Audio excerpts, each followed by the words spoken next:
समय हो चुका है हमारे खास शो जनता का सवाल का।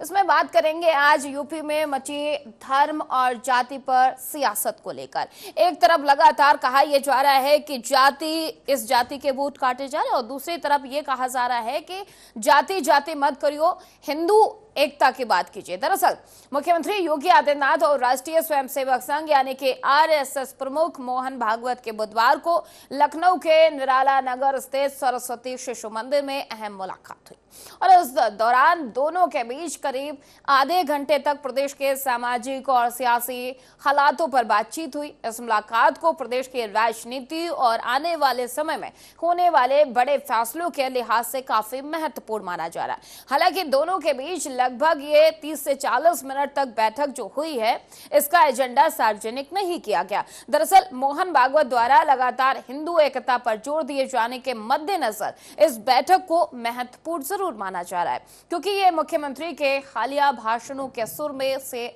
मेल खाते हुए नजर आ रहे हैं, जिनमें उन्होंने प्रतिद्वंदी समाजवादी पार्टी के पीडीए अभियान का भी जिक्र किया था। और आपको बता दें कि इससे एक दिन पहले लखनऊ में आरएसएस प्रमुख मोहन भागवत ने सभी जातियों को साथ लेकर चलने और सामाजिक समरसता पर जोर देने वाला बयान भी दिया था। ऐसे में इस मुलाकात के दौरान इस बात पर भी चर्चा हुई होगी कि प्रदेश में सभी जातियों और वर्गों को साथ जोड़कर किस तरह की राजनीति और सामाजिक संतुलन बनाए रखा जाए, ये कयास लगाए जा रहे हैं। सामाजिक समरसता को संगठन और सरकार की नीतियों में कैसे और मजबूत किए जाए, इस पर भी बात हो सकती है। ऐसे कयास लगातार लगाए जा रहे हैं, लेकिन इस पर मंथन भी संभव होना माना जा रहा है। बता दें कि आरएसएस प्रमुख मोहन भागवत ने एक कार्यक्रम में हिंदुओं की घटती आबादी पर चिंता जताते हुए उन्हें धर्मांतरण से रोकने की अपील की थी। भागवत ने कहा है कि हिंदू समाज को किसी से खतरा नहीं, लेकिन हमें सावधान रहना होगा। घर वापसी की प्रक्रिया तेज होनी चाहिए। हिंदू धर्म में लौटने वालों की देखभाल पर भी जोर देना चाहिए। भागवत ने कहा है कि इस बात पर जोर दिया कि हिंदुओं को कम से कम 3 बच्चे भी पैदा करने चाहिए। पहले कोई भेदभाव नहीं था, लेकिन समय के साथ भेदभाव एक आदत बन गई है, जिसे ठीक करना जरूरी है, जिसको लेकर अब सियासत तेज हो गई है। और इस पूरे मुद्दे को लेकर, इस पूरे बयान को लेकर जमीयत उलेमाए हिंद के अध्यक्ष मौलाना अरशद मदनी ने हाल ही में घर वापसी के मुद्दे पर एक तीखी प्रतिक्रिया दिया। उनके तरफ से एक बयान जारी किया गया, जिसमें उन्होंने तर्क दिया कि जो बातें पिछले 70 सालों में नहीं हुई, वो अब नफरत फैलाने के लिए की जा रही है। उनके अनुसार भारत का संविधान धर्मनिरपेक्ष है और किसी को भी जबरन धर्म परिवर्तन के लिए मजबूर करना संवैधानिक मूल्यों के खिलाफ है। तो इस पूरे मुद्दे को लेकर लगातार सियासत गरमाई हुई है। एक तरफ तमाम कयास लगाए जा रहे हैं कि आखिरकार किसकी घर वापसी की बात की जा रही है, और दूसरी तरफ ये अरशद मौलाना मलवी का जो बयान है, उसको लेकर भी अब कयास तमाम लगाए जा रहे हैं, तमाम सवाल खड़े हो रहे हैं। हालांकि इसी पर करेंगे चर्चा से पहले 3 सवालों पर नजर डालते हैं कि आज के सवाल क्या है। क्या घर वापसी बयान और योगी भागवत की मुलाकात आपस में एक कड़ी जुड़ी हुई है? यह सवाल लगातार बना हुआ, क्योंकि एक दिन पहले मोहन भागवत की तरफ से बयान देना और उसके बाद मुलाकात योगी से करना, तो ये क्या एक ही कड़ी से जुड़े हुए हैं? चलिए दूसरे सवाल पर नजर डालते हैं, बात करते हैं दूसरे सवाल की। क्या यूपी में सामाजिक धार्मिक एजेंडा अब और आक्रामक होगा? क्योंकि लगातार इस तरीके की बातें की जा रही है, लगातार धर्म को लेकर बातें की जा रही है, जाति को लेकर बातें की जा रही हैं, तो लगातार यह सवाल बना हुआ है। तीसरे सवाल पर नजर डालते हैं।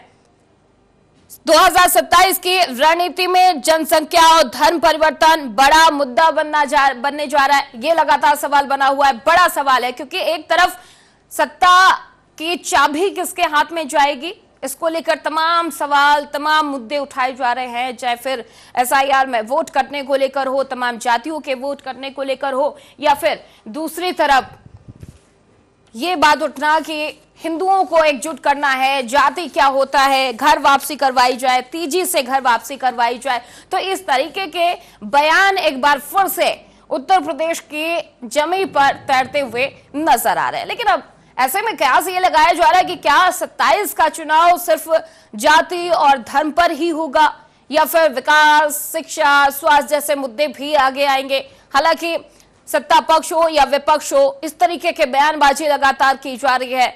एक तरफ ये कहा जा रहा है कि हिंदुओं को जोड़िए, हिंदुओं को बांटिए मत, जातियों में मत बांटिए, क्योंकि सभी हिंदू हैं इस देश में। जो मुस्लिम है वो भी पहले, उनके पूर्वज भी पहले हिंदू ही हुआ करते थे, उनकी घर वापसी करवाई जाए। किसकी आखिरकार घर वापसी की इतनी जरूरत पड़ रही है? क्या अब ये एक नेता या फिर एक संगठन का कोई जोड़ेगा कि वो तय करेगा कि किसकी घर वापसी होगी, कौन घर वापसी करेगा? इस तरीके के तमाम सवाल लगातार बने हुए हैं। लेकिन उत्तर प्रदेश में 2027 में चुनाव है और चुनाव से पहले इस तरीके की बयानबाजी थोड़ा सा लाजमी है, क्योंकि अक्सर ये होता है कि जब भी चुनाव होते हैं, चुनाव के दौरान इस तरीके की बयानबाजी एक बार फिर से सभी की नजरों में आ जाती है। बजाय इसके कि शिक्षा पे कोई बात करे, स्वास्थ्य पे कोई बात करे, उससे पहले ही जाति, धर्म जैसे मुद्दे तैरते हुए नजर आते हैं। और इस तरफ एक बार ये भी कहा जा रहा है कि 3 बच्चे पैदा करने चाहिए, जिसको लेकर भी सवाल उठ रहा है कि कौन तय करेगा कि एक महिला को कितने बच्चे पैदा करने चाहिए।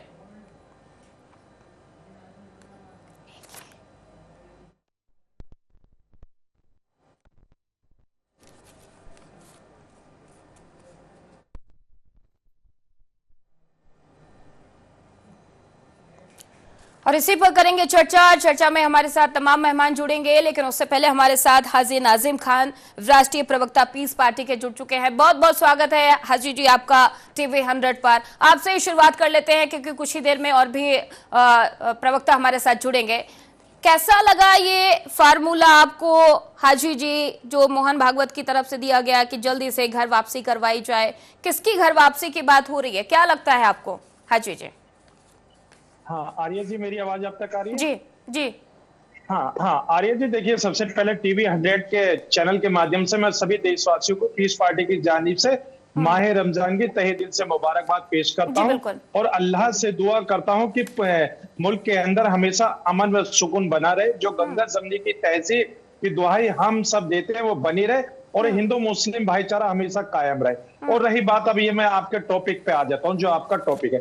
देखिए मोहन भागवत जी का जिस तरीके का बयान आया है कि भाई घर वापसी कराने के लिए, तो इसका मतलब यह है कहीं ना कहीं भारत के अंदर एक मुस्लिम कम्युनिटी को लेकर एक षड्यंत्र चला जा रहा है, एक साजिश से चलाई जा रही है कि किस तरीके से जो गरीब तबका है, शोषित है, वंचित है, जो मुस्लिम समाज किस तरीके की साजिश हाजी जी, किस तरीके की साजिश आपको लगती है कि इसके पीछे हो रही है?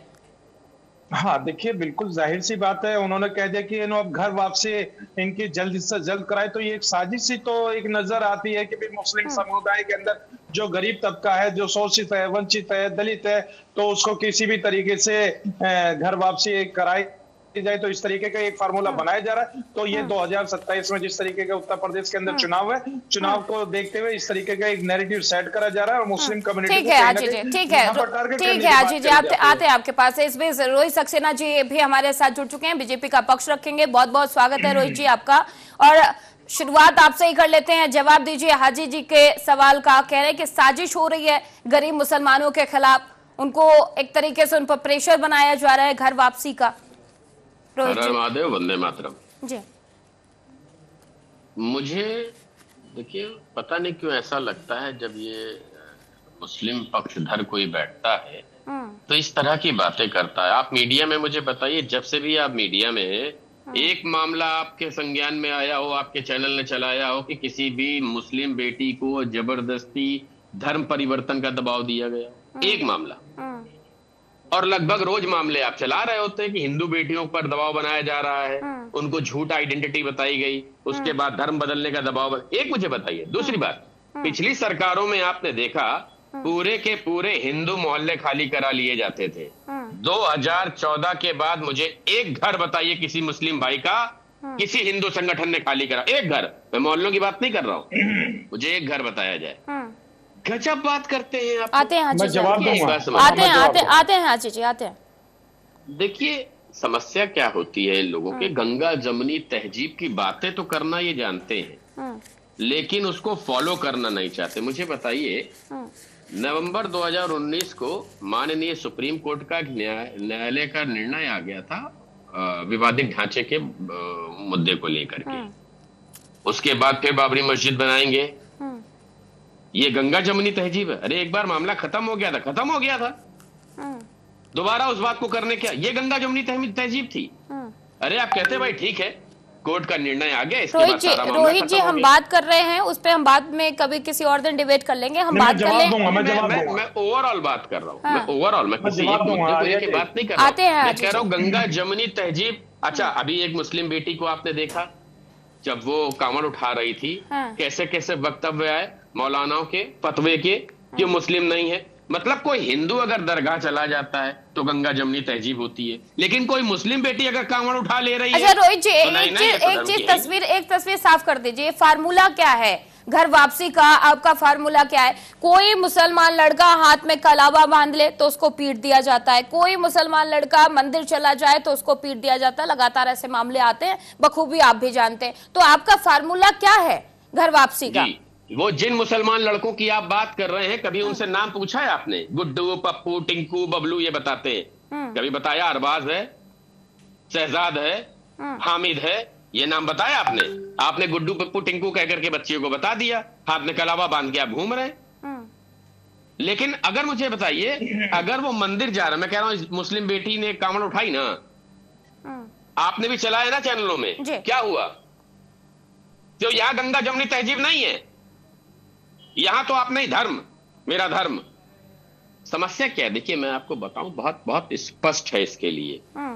जब किसी चीज को फॉलो करने की बारी आती है, अभी भाई साहब कह रहे थे मैं अमन चैन की दुआ मांगता हूं, आपको याद है 2023 जून का मामला? मैं भी मुस्लिम इलाकों में पला बड़ा हुआ हूं, आज भी उन्हीं के बीच रह रहा हूं। मैंने आज तक सुना था जुमे की नमाज के बाद अमन चैन की दुआ मांगी जाती है। ये पत्थर लेके कौन खड़े थे? क्या ये हराम नहीं था? ये शिर्क नहीं था इस्लाम में? किसी ने जवाब ले लेते हैं। हाजी जी जवाब दीजिए। ठीक है रोहित जी।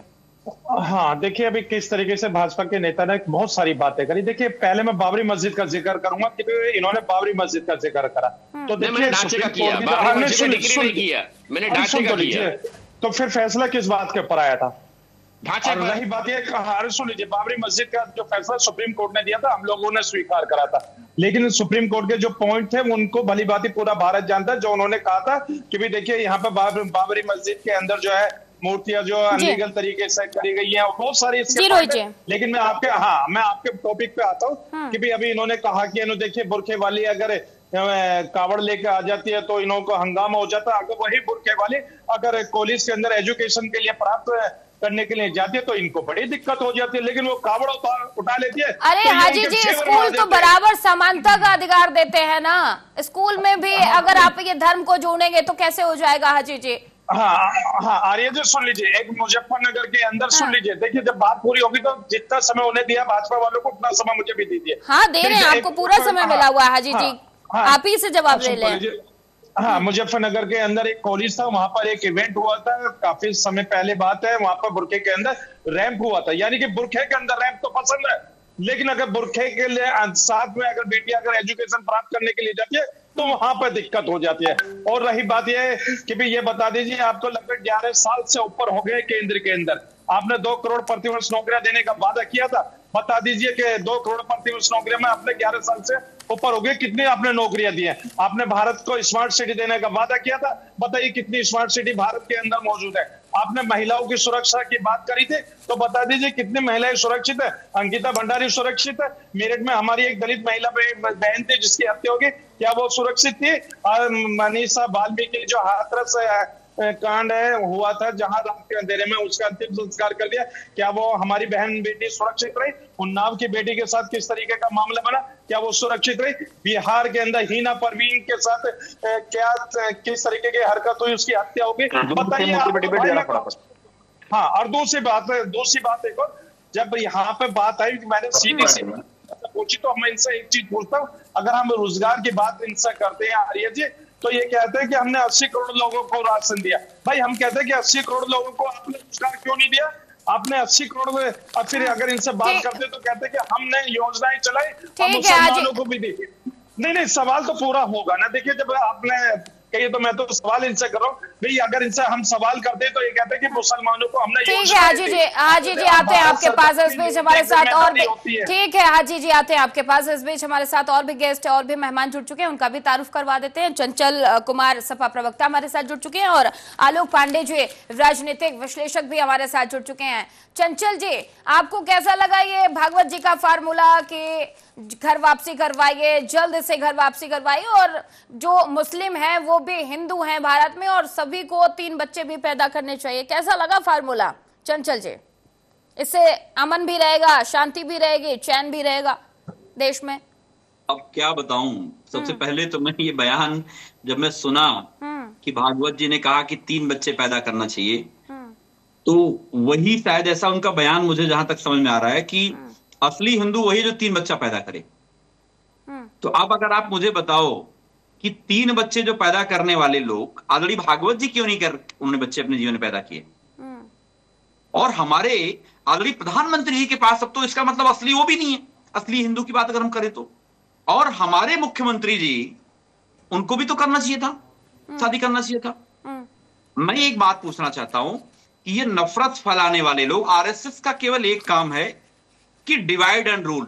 जिन लोगों ने देश की आजादी में कोई सरोकार नहीं रहा उनका, जिन लोगों ने केवल और केवल पूरे देश को नफरत की पाठशाला बनाना चाहते हैं। आप सोचो जो हमारे संस्थान है, जो विश्वविद्यालय है, जेएनयू है, जो यूनिवर्सिटीज हमारी हैं, उन सब में क्या लग रही है? आरएसएस की जो है उनकी सभाएं लग रही हैं, इनके कार्यक्रम लग रहे हैं, उनकी पाठशालाएं लग रही हैं। चंचल जी सुनिए ना, आरोप आपके ऊपर लग रहे हैं, आपकी पार्टी के ऊपर लग रहे हैं कि हिंदुओं में बांटा जा रहा है, जाति की जा रही है। क्या जाति होती है? सभी लोग हिंदू हैं। सुनिए ना, इन्होंने तो अभी मैं बताऊं, अभी तो पहले तो कुछ ज्ञान दोनों हमारे जो उप मंत्री हैं आदरणीय समाप्त मौर्य जी और आदरणीय पाठक जी, ये दोनों लोगों ने सबसे पहले तो इन लोगों ने जो है बयान मिले भागवत जी, कानाफूसी हुई, फिर मुख्यमंत्री जी से भी कानाफूसी हुई। अब उत्तर प्रदेश में जब ये आपस में इंजन टकरा रहे हैं तो आदरणीय भागवत जी आए हैं, तो मान मनोबल के चक्कर में कहीं पे निगाहें कहीं पे निशाना, बीजेपी की जो सिरफटौवल है वो तो मैनेज करने के लिए आए, लेकिन उधर जो है बयान क्या दे रहे हैं कि 3 बच्चे पैदा करना चाहिए। मुख्यमंत्री कहते हैं कि हम 2 हमारे 2 होना चाहिए, और वहीं पे भागवत जी कह रहे हैं 3 बच्चे होने चाहिए। अभी इनके पार्टी का एक और मैं नेता देखा, उसने पता नहीं क्या क्या बोल रहा था। तो ये इस तरीके से भारतीय जनता पार्टी के लोग केवल नफरत फैलाने का काम कर रहे हैं पूरे देश में। अभी आप देखो कितनी थू-थू हुई है।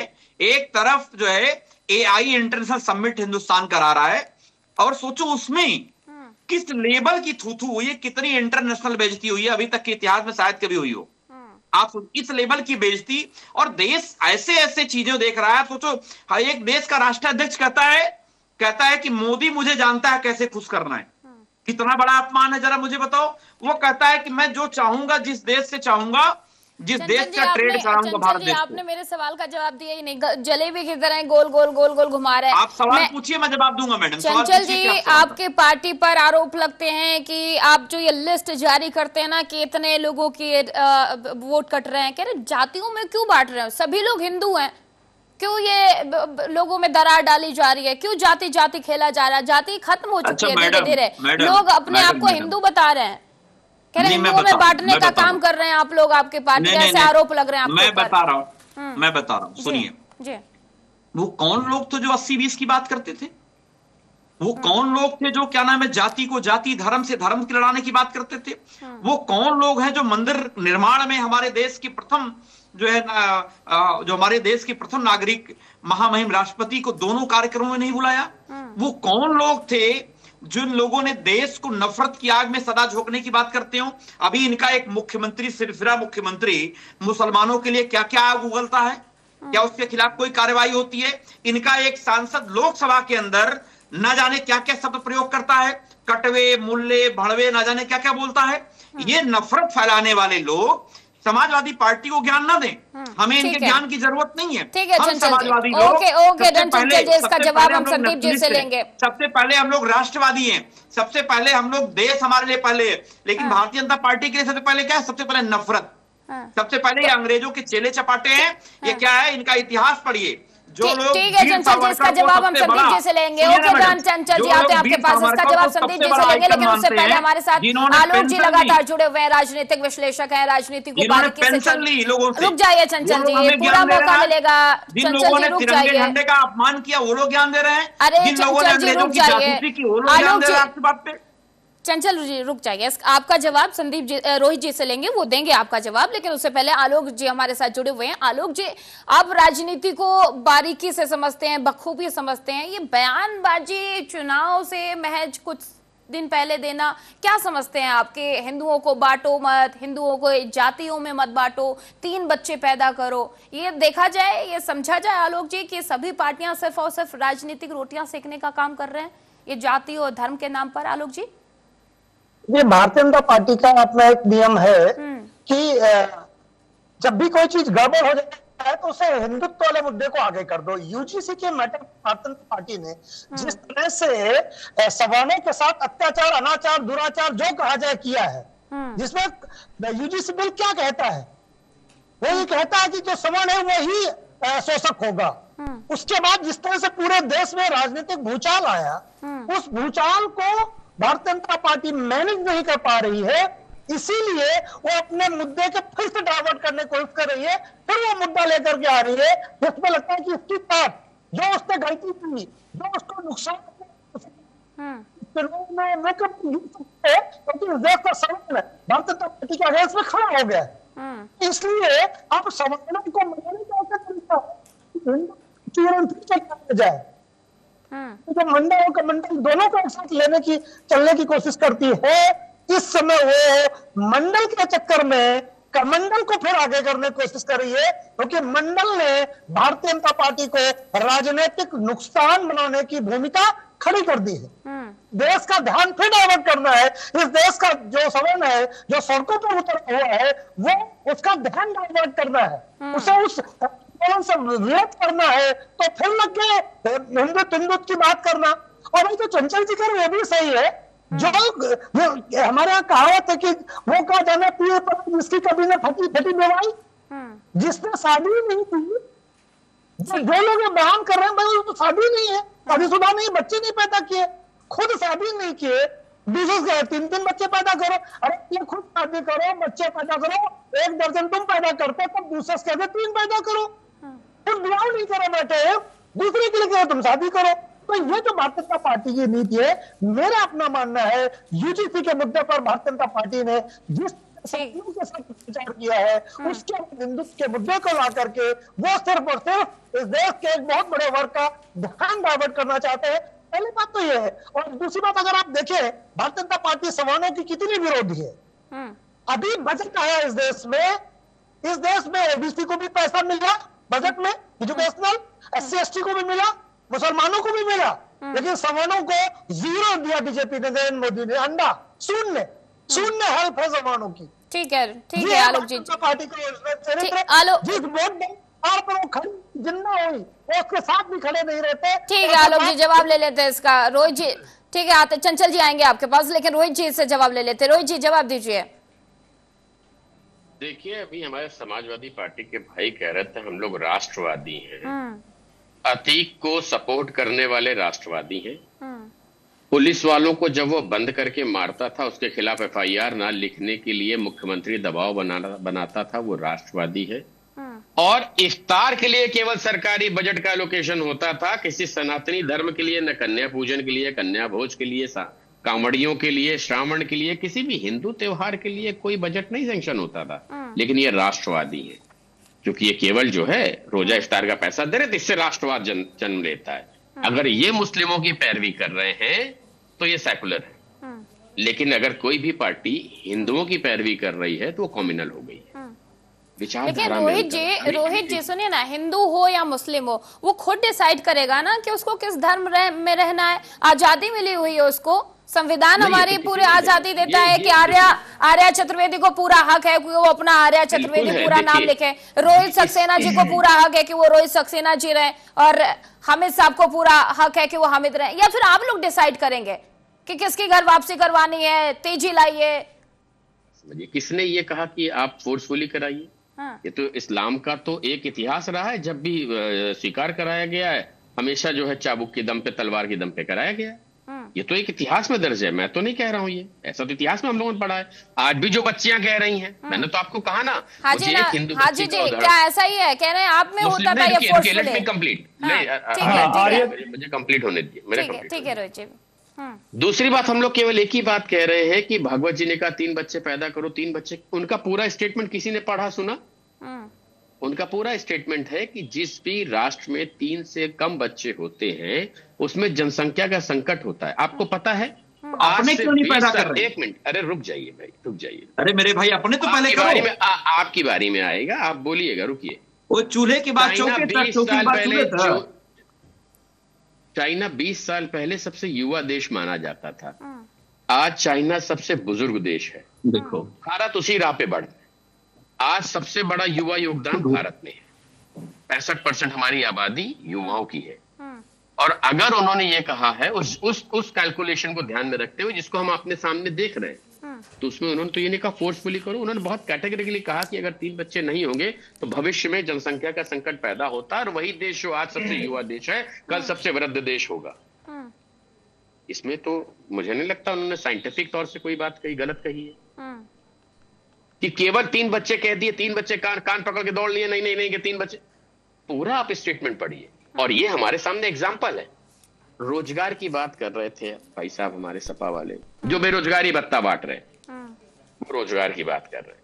बड़ा मजा आता है ऐसी चीजें सुन करके। एआई समिट की इन्होंने बात करी, एआई समिट इन्होंने देखा था, सुना था? मैंने सुना था, और मैंने मतलब जानबूझ के नहीं सुना, I am telling you very honestly. मैंने रैंडमली चैनल लगाया और चल रहा, सुनने में बहुत रोहित जी सुनिए ना, एआई समिट पे हम फिर कभी और बात करेंगे, हम कभी और बात करेंगे, लेकिन अभी फिलहाल हमारी बात। इन्होंने बोला तो आपने नहीं टोका, अब तो इनको बोलने दिया आपने। उनको भी टोका, क्योंकि सब आप, अरे रोहित जी बोल दिया, बड़ी बेइज्जती हो गई। क्या बेइज्जती हो गई? ठीक है 30 सेकंड में आप अपनी बात पूरी करें, क्योंकि समय का फिर अभाव हो जाएगा, फिर किसी की बात भी पूरी नहीं हो पाएगी। रोहित जी, उसको हम लीड कर रहे हैं। हाँ ठीक है रोहित जी, जल्दी से बोलिए। ये वही भारत है, मैं जवाब दूंगा इनकी एक बात का, जो 88% रक्षा मामलों में विदेशों पर निर्भर होता था, आज युवाओं जिनको ये कह रहे हैं रोजगार नहीं दिया, 1,80,000 जिन्होंने आज भारत को 88% रक्षा सौदों में आत्मनिर्भर कर दिया। सिंदूर, ऑपरेशन सिंदूर देखा है आपने?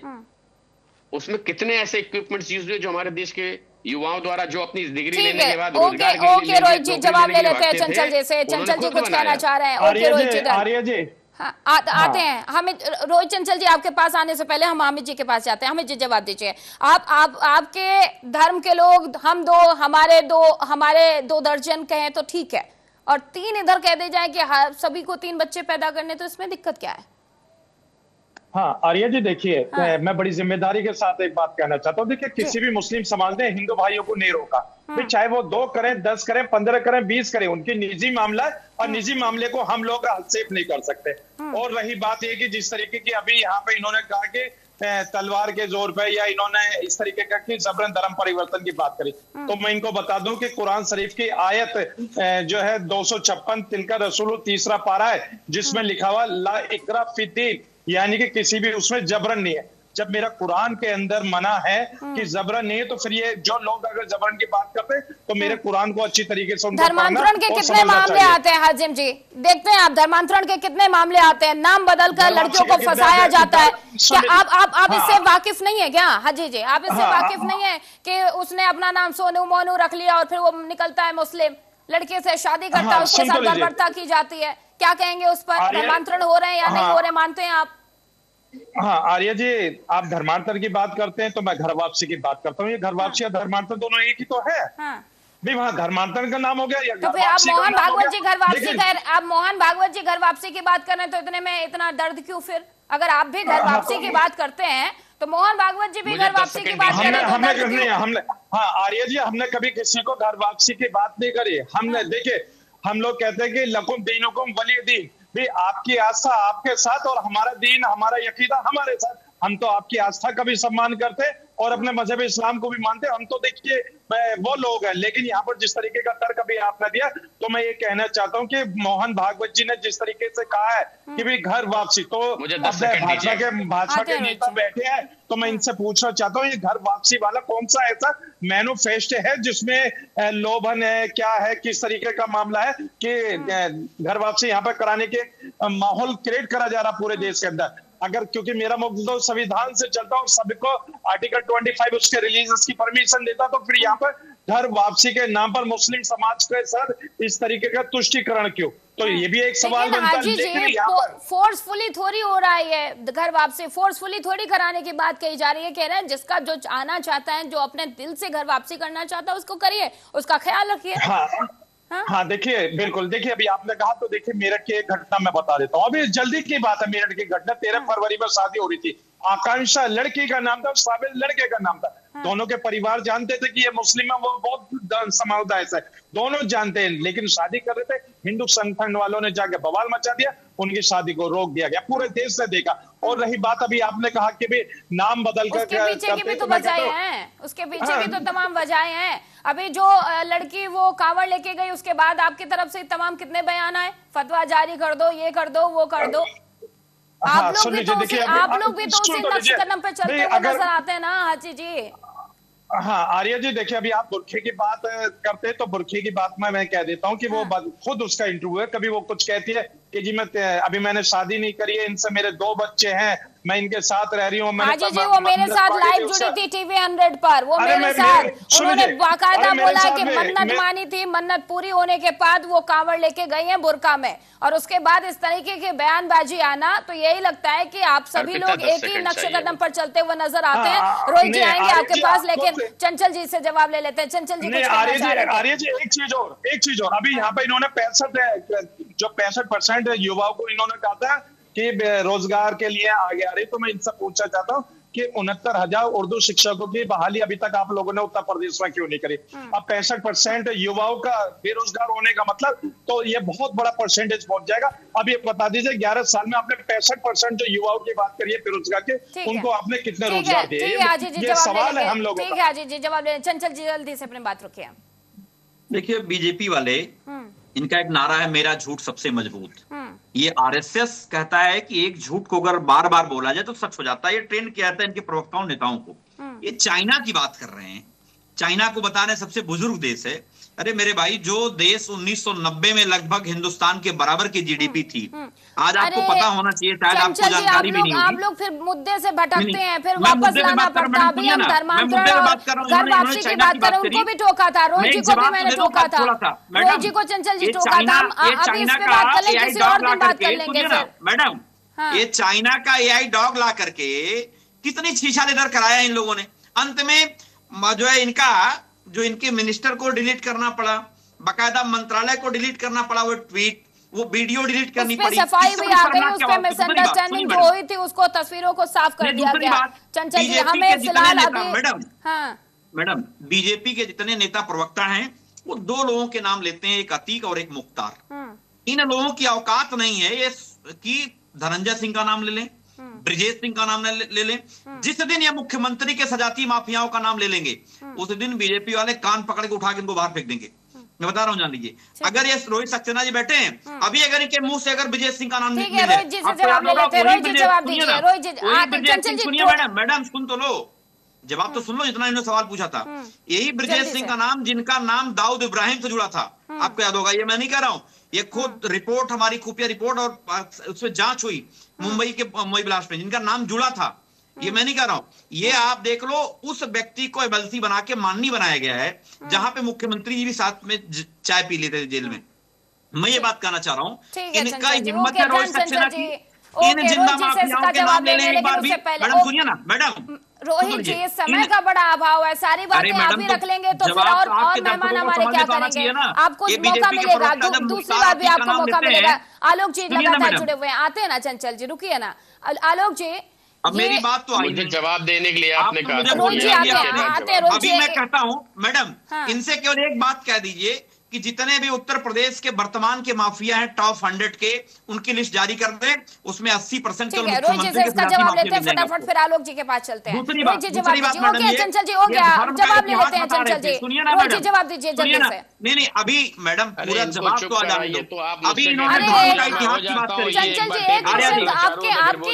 आपके सवालों का जवाब ले रहे हैं, आप ही बोलते रहेंगे तो फिर समय खत्म हो जाएगा, बाकी मेहमान को कम बोलने का मौका कम मिलेगा। मैडम जल्दी से इसका जवाब दीजिए। इन्होंने मुस्लिम धर्म को गालियां दी, इन्होंने कहा मुस्लिम धर्म का इतिहास ऐसा रहा है।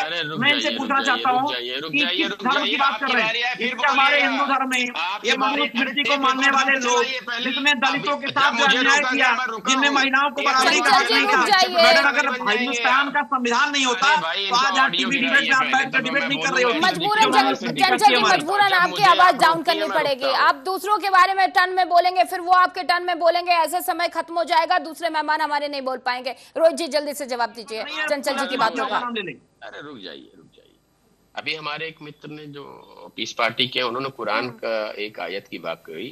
कुरान का 9.5 सूरा अत-तौबा, जब हराम महीने गुजर जाए तो मशरिकों को जहां पाओ कत्ल कर दो। 2.191 सूरा अल-बरा, उन्हें जहां पाओ कत्ल कर दो। सूरा अल-अनफास 8.12, उनकी गर्दन पर मारो। अभी बहुत पढ़ सकता हूं, लेकिन बहुत समय आपके पास भी नहीं, मुझे भी नहीं है। ये भी उसी जगह लिखा है जहां का आपको हवाला अच्छा वाला केवल दे रहे थे, केवल अच्छा वाला दे रहे थे। रुक जाइए, अभी दीजिएगा, मैंने अपनी बारी में दिया, आप अपनी बारी में दीजिएगा भाई, आपने मेरी बारी। ठीक है। दूसरी बात, अभी इन्होंने ये कहा, बड़े अच्छी बात कही कि देश संविधान से चलता है, तो यूसीसी का विरोध क्यों कर रहा है? जब एक देश एक कानून, फिर क्यों आपको अपना जो है शरीयती कानून चाहिए, आपको अपना जो है मुस्लिम पर्सनल लॉ चाहिए? अगर संविधान से चलता है तो दुनिया के सारे देशों में एक देश एक कानून है, क्यों आपको चाहिए मुस्लिम पर्सनल लॉ? उसका विरोध करिए फिर कि नहीं, संविधान से चलेगा, एक देश एक कानून के तहत पूरा वो होगा। दूसरा, इन्होंने कहा कि मुस्लिम शिक्षकों की नियुक्ति क्यों नहीं हो रही। मैंने हर बार आपको आंकड़ा दिया है, 16,000 मदरसों में से 8,000 से ज्यादा मदरसे हैं जिनका रजिस्ट्रेशन नहीं है। मुझे बताइए मदरसा बोर्ड से कितने अरे भाई जो प्राइमरी स्कूल बंद कर रहा है नाजिम भाई, वो उर्दू स्कूलों में बहाली करेगा। जो प्राइमरी स्कूल बंद कर रहा है, देश के संस्थानों को बंद कर रहा है, ये भाजपाइयों से आप बहाली करेंगे। अपनी बारी में दूसरी बारी में बोलेंगे। अगर ऐसे प्रवक्ता हुआ करें आपके यहाँ तो मुझे मत बुलाया करिए। अरे आप लोग एक दूसरे पे हावी मत होइए। चंचल जी आप रुक जाइए। चंचल जी, रोहित जी आप अपनी बात रखिए। चंचल जी इंटरप्ट मत कीजिए। चंचल जी आप अपनी बारी में बोलिए। कोई तरीका नहीं है, चलेगा भाई, ऐसे कैसे डिबेट चल जाएगी कि आप मुझे कहेंगे रुक जाइए, झूठ बोलोगे और ये लोग दूसरे रोहित जी आप अपनी बात कंटिन्यू रखिए। चंचल जी आप रोहित जी की बात नहीं सुनेंगे, आपकी बात पूरी सुनिए। इंटरप्ट मत कीजिए रोहित। चंचल जी आप अपनी बारे में बोलिए, मजबूरन आपकी आवाज डाउन करनी पड़ेगी। आप आपस में लड़ेंगे तो बात कैसे हो पाएगी? नहीं बताओ ना, काम क्या कर रहे हो? किसी लखनऊ में लोग अस्पतालों में बेड नहीं मिलने मर रहे हैं पर डे। आप बताओ कि चंचल जी आपके पास वापस आएंगे। चंचल जी आपको बोलने का मौका मिलेगा, आपको सुन चुके हैं। जो बनाया हो। अरे तुम सवाल समाजवादी पार्टी के 5 साल के शासन में, सुनो, समाजवादी पार्टी के 5 साल के शासन में कम से कम चंचल जी आप ही डिसाइड करेंगे ना। कहीं बताओ आज कितने हैं ये स्थिति? अरे बताओ ना, क्या बात करते हो? फर्जी डेटा वही 75 मेडिकल कॉलेज बताओ कहाँ इलाज हो रहा है? बताओ इलाज कहाँ हो रहा है? एक मेडिकल कॉलेज का नाम बताओ इलाज हो रहा है? एक मेडिकल कॉलेज का नाम बताओ जहाँ इलाज हो रहा है? गोरखपुर ने एम्स बनाया है, वहाँ तो बवासीर का ऑपरेशन हो नहीं पाता, फर्जी बात कर रहे हो। अरे तुमको है तो जाके इलाज कराओ। अरे कराओ ना, इलाज कराओ। तुम्हें ज्यादा जरूरत है, तुम्हें तुमको जरूरत है, तुम बता रहे हो, तुम बोल रहे हो। आप मजबूरन में रोहित जी, चंचल जी आप दोनों की आवाज मुझे डाउन करनी पड़ेगी। आप दोनों की आवाज डाउन करनी पड़ेगी क्योंकि 2 और मेहमान हैं। आप लोग आपस में लड़ेंगे तो हमारे सवाल का जवाब नहीं दे पाएंगे। चंचल जी आप सुनने को तैयार नहीं होते हैं। चंचल जी आप अपने टर्न में रुकिए, बीच में इंटरप्ट मत कीजिए। चंचल जी ठीक है, मैं आप दोनों की आवाज डाउन करवाती हूँ। ऐसे नहीं चलेगा, ऐसे डिबेट नहीं हो पाएगी। आप ही लोग बोल लीजिए, मैं चली जाती हूँ, फिर मैं चली जाती हूँ, आप ही लोग बोल लीजिए। मुझे आप बोलने जवाब ही नहीं देने देती हैं। ठीक है, डिबेट करने के लिए मुझे मत बुलाया करिए भाई। चंचल जी आप चुप हो जाइए, 10 सेकंड में रोहित जी आप अपनी जवाब दीजिए, क्योंकि समय का अभाव है, 2 और गेस्ट हैं हमारे पास। नहीं, मुझे पता है उनको भी बोलना है, लेकिन आप अपनी बारी में भी बोलेंगे, आप मेरी बारी में भी बोलेंगे, तो ये तो अच्छी बात नहीं है ना। मैं तो आपकी बारे में कहीं नहीं बोला, चुपचाप बैठा रहा। ठीक है रोहित जी, ठीक है रोहित जी। देखिए समस्या क्या है, ये आज तक जो है जनता का जो है मन पर नहीं। पीडीए कब आया? 2022 हारने के बाद। इसके पहले इनको पीडीए की कोई चिंता नहीं थी। अभी कह रहा बांटना नहीं चाहिए। पीडीए क्या है? पीडीए बांट नहीं रहे आप? क्या बंटवारा नहीं है? बताओ क्या बंटवारा नहीं है? पीडीए बंटवारा नहीं है? बताओ क्या बात है? आप नहीं बांट रहे हो, कह रहे हो बंटवारा नहीं है, आप बांट रहे हो। मंदिर के उद्घाटन में, अरे मंदिर के उद्घाटन में देश की प्रथम महिला को इनवाइट करते हो। सुन लीजिए, समय का अभाव है, फिर आप भी नहीं बोल पाएंगे। हामिद जी को भी बोलना है, आलू जी बुलाते नहीं हो, ये कोई हाजी जी को भी बोलना है। ठीक है, आप दोनों लोगों का हो गया डन। मैं हाजी जी के पास जाती हूँ। आप लोगों का हो गया, आप लोग दोनों लोगों की आवाज डाउन करिए प्लीज, दोनों लोगों की आवाज डाउन करिए प्लीज। नहीं होगा ऐसे। हाजी नाजिम जी आप कुछ कहना चाह रहे थे, फटाफट आप अपनी बात रखिए। आपस में लड़ेंगे तो ऐसे नहीं हो पाएगा ना, किसी को बोलने का मौका नहीं मिलेगा, समय का ऑलरेडी अभाव है। हाजी नाजिम जी, अरे तुम क्या पढ़े हो? कहाँ की तुम्हारी पढ़ाई है? एक धर्म जो है केवल जो है लोगों के लूटने के लिए बना है। आप लोगों की आवाज ऑन एयर नहीं जा रही है। रोहित जी, चंचल जी, आप लोगों की आवाज ऑन एयर नहीं जा रही है। हाजी जी आप अपनी बात रखिए। क्या ज्ञान दोगे? एक बीजेपी का प्रवक्ता कह रहा है कि मुस्लिम धर्म लूटने के लिए बना है, आप इसको रोकने के बजाय इसको प्रमोट कर रहे हो। चंचल जी मैं प्रमोट किसी को नहीं कर रही हूँ, मैं सिर्फ जवाब ले रही हूँ। बोल सकता किसी धर्म के बारे में? चंचल जी आप सुनने नहीं देंगे ना, तो आप सुनते हैं ना आप सुनने देते हैं, आप बीच में इंटरप्ट करेंगे, कैसे चलेगा चंचल जी? हम किसी को नीचा ना दिखाएं। चंचल जी मैं दोनों लोगों को टोक रही हूँ, मैं रोहित जी को भी और आपको भी। अगर आप सुनने नहीं देंगे तो कैसे पता चलेगा कि वो क्या कह रहे हैं? किसी धर्म के बारे में ऐसी गंदी बातें कैसे कर सकते हो? चंचल जी आप सुनने दे तब ना, आप बोलने दे तब ना। नकली हिंदू ये चंचल जी मेरी बात सुनिए, आप ऐसे आरोप मत लगाइए। मुझे मत बताओ चंचल जी, आप लोग पर्सनल एक दूसरे पर हावी मत होइए प्लीज, अपनी अपनी बात रखिए क्योंकि समय का अभाव है। हाजी नाजिम जी के पास में जाती हूँ। हाजी नाजिम जी आप फटाफट अपनी बात रखिए। ठीक है रोहित जी, किसी भी मुद्दे पे चाहे तुम्हारा चंचल जी चुप हो जाइए, लेकर के रामायण से लेकर के रामचरितमानस से लेकर के सब पढ़ता हूं। दे दो, फर्जी ज्ञान मत देना। बोल चुके हो रोहित जी, ये गलत बात है। आप मुझे चुप होने कहते हो, चुप हो जाता हूं। रोहित जी मैं चंचल जी को भी बोल रही हूँ, चंचल जी चुप होने का नाम ही नहीं ले रहे, सुनने को तैयार नहीं आप दोनों लोग। नहीं मैं तो आप बोलते चुप हो जाता हूँ, क्यों नहीं रोकती इसको? आप बराबर रोक रही हो चंचल जी को, ऐसे आप लोग लड़ लिए मेरे पास। मेरी भी डाउन करिए मैडम। देखिए मैं गलत सुनने के लिए नहीं बैठता हूँ। आप लोग जब कुछ गलत होगा किसी भी व्यक्ति के खिलाफ, किसी धर्म के खिलाफ, देश के खिलाफ, मैं नहीं सुनने वाला हूँ। रामचरितमानस के खिलाफ जब प्रतिफाड़ी थी तुम्हारे, ठीक है चंचल जी, ओके सुनो उठाई सुनो सुनो। अरे दिनेश शर्मा जी तुम्हारे राज्यसभा सांसद कहते हैं टेस्ट बेबी बोलते हैं सीता मैया को, सीता मैया को टेस्ट बेबी बोलते हैं। एक काम करिए, एक काम करिए चंचल जी, एक काम करिए चंचल जी और रोहित जी, आप लोग यहाँ पर आ जाइए, मैं ही चली जाती हूँ। आप लोग आपस में लड़ लीजिए, मैं जा रही हूँ, क्योंकि मेरा होना कोई फायदेमंद नहीं है ना। यहाँ पर मेरे सवाल का कोई जवाब देने को तैयार नहीं है। हाजी नाजिम जी बैठे हुए हैं, आलोक जी बैठे हुए हैं, उनका क्या करूं? उनसे जवाब ना लूं, समय का अभाव है, आप लोग सुनने को तैयार नहीं है।